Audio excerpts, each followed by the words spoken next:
5 things that saved my client $200,000 last week. That's what we're going to talk about today. Thank you for joining. Thank you for joining Growing the Money. My name is Rich Lennon. We talk about growing the money every episode. And today's episode, we are going to talk about how to save money and how to recognize maybe if there's something a little fishy going on about an investment. All right, let me take a cup of my coffee or a sip of my coffee. Man, I'm already discombobulated. All right, take a sip of my coffee and we're going to get rolling. So I had a client that was a lot of people come to me and they're looking to deploy money. They've got money, they're looking to deploy it, they want to learn how to do lending, and they're attracted to the types of returns that we can create with our fractionalized notes. And so that's a pretty good glimpse of who my clients are and how I work with them. So when I started working with this said client, I've been working with him 3-4 months now at this point. And originally, early on in our relationship, they came to me and they said, hey, they had a great chance for an investment and they wanted to go over whether or not they thought it was they wanted to go over with me, whether I thought it was a good investment and they wanted some advice. It's not typically what I do. I don't necessarily like to get involved and tell people how they should or should not invest their money. And so it's a little bit of a gray area. So I kind of try to stay away from it, but I really like these people and I really wanted to help. And so I said, hey, go ahead, pitch it out. Let's see what you got.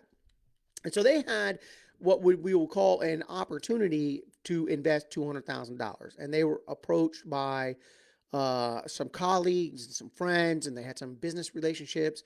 And well, they got this opportunity to invest the money, and it was $200,000, and they were going to get somewhere around 30 to 40% return on that money in 3 months. And they were very excited to do that. They thought it was a great opportunity. And I just kind of started to poke some holes in it. I had some concerns about it, and I'm just going to kind of list my concerns, and this is the things that we talked about. Number one is the crazy rate of return. If someone is offering you a ridiculous rate of return, that is the first sign that maybe it's not a good deal. And if someone can make 30 to 40% return on their money in 3 months, and that's their business model, like why would they not internally fund that themselves? So that was a huge concern to me that they could be giving out 120% annualized return on the investment for what was supposed to be a very short time. And by the way, that's another trigger that I hadn't listed in my reasons, but the short time period for which you're going to get your money back. And it just implies a trigger to the investor to make them want to jump on it fast. Like, hey, give me your money and I'm going to give you a lot of money back really quick. And to me, those are red flags. And it was certainly my first warning about the investment. Number two, they couldn't make the math. And what I mean by that is there were no, okay, why are you getting such a great rate of return, 30 to 40% in 3 months? Like lay out the math for me where that makes sense for your investor to be able to do that. I was looking for an answer like, oh, they're going to be able to buy it at 10 cents on the dollar, and then they could then afford to give me almost 100% return annualized over the deal. So they could give away 30 to 40% of the deal, and then they'd only be in it for 50%, and then they could still make their margin. And it's important that you understand how your borrower in this case, or the person you're investing with, it's important to understand how they're going to make their money. And if they can't math the math for you where it really makes sense, then that should be a huge red flag to you, and you should have a great concern. And in fairness, we talk about, hey, we make 30 to 50% returns on our fractionalized notes. And there's a lot of circles where people would say, wow, that is a crazy rate of return. Oh my God, how does that work? But the thing is, with the fractionalized note, you can math the math. It's just a mathematical equation. They give you your internal rate of return. So this investment that they brought forward, they weren't able to math the math. And that was problem number two. Problem number three, there was a lot of group think going on. So this had been brought to them by someone that they trusted, someone that they had been working with for a number of years. And they knew other people that were getting into the deal, and it was almost getting frothy where everybody was so excited about the deal, and there was a tremendous amount of group think. And when there's a lot of group think going along, you got to be the one who goes against the tide. If everybody's running one direction, personally in my life, I've made a lot of money by going the opposite direction. Be that person who sticks out in the crowd and doesn't just go along with the group. When you get involved in a lot of group thinking, it can go bad, and you need to be cautious of it. All right. Number four, and this one was a huge one. There was no security on the deal. So it wasn't like when we talk about lending here, we talk about lending to a secured asset. And so if something goes wrong with the deal, then at least we can go get that asset and recover all of our funds with our interest, or at least most of our funds. But in this case, there was no security. So it was going to be a 30 to 40% return in 3 months. But if it wasn't secure, then there would be no way to get their money if things went bad. And so no security means no investment. You must put security on your investments, all right? Even a stock gets a stock certificate. Yes, it can go to zero, but it's there for all of us to see. But you get a stock certificate, you get something that you have that you can sell and at least recover part of your losses, all right? So there's no security. And number five, you have to surround yourself with experienced investors.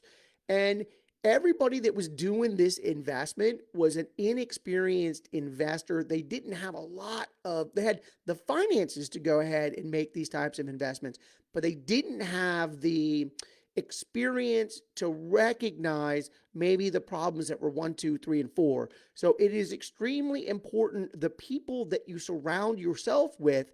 And in this case, by happenstance, by whatever it was, but we were able to get together and I was able to have this conversation with them before they made that investment.